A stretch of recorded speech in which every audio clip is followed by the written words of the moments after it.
I want to raise them now with the Liberal Democrat Senator David Leyonhjelm. Thanks for joining us, David.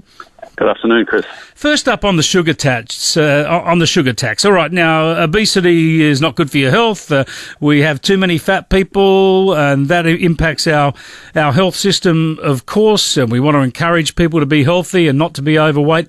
Why? How on earth could a fat tax or a sugar tax possibly deliver this result? Yes, I think what's prompting it is the assumption that the increase in taxes on tobacco have reduced smoking.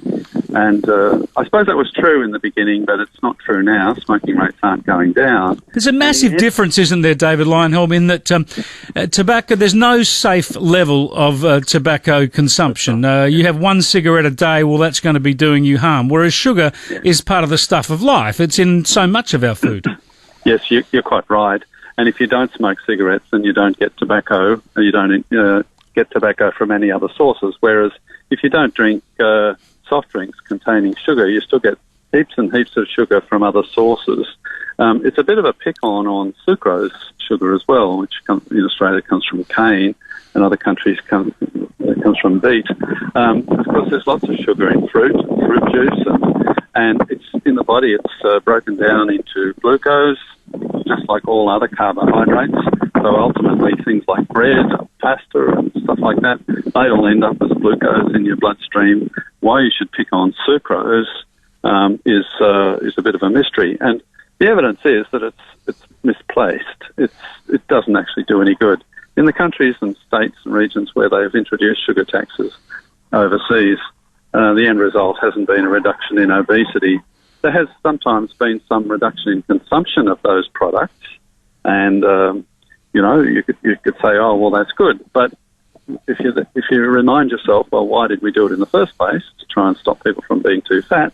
It hasn't done that, so therefore it's a policy failure. I mean, obviously, if people are overeating, if they're eating too much in the way of processed food or lollies or junk food or soft drinks, now they're going to be hit by an extra cost here, but people know it's their personal responsibility to manage their diet. If they're not doing it now, how is the extra cost going to force them to do it? I mean, it just makes sense. You're still going to have that problem, aren't you?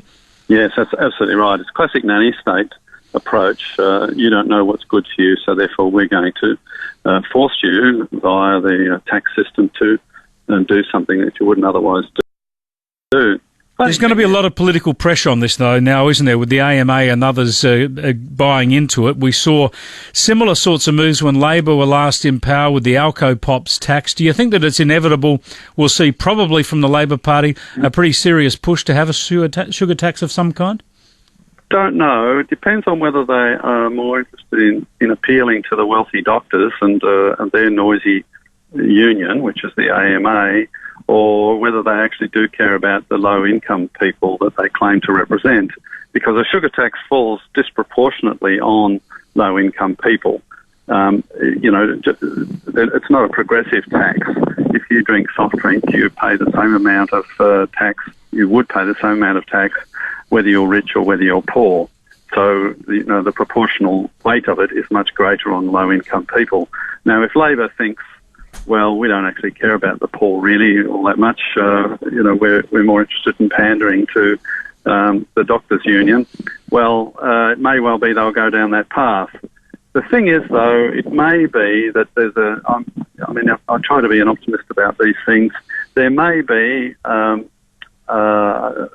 by the time Labor gets in and fusses about it and thinks about it, the tidal wave of sugar taxes may have passed by. And hopefully those of us in the community speaking up for common sense will have found our voice.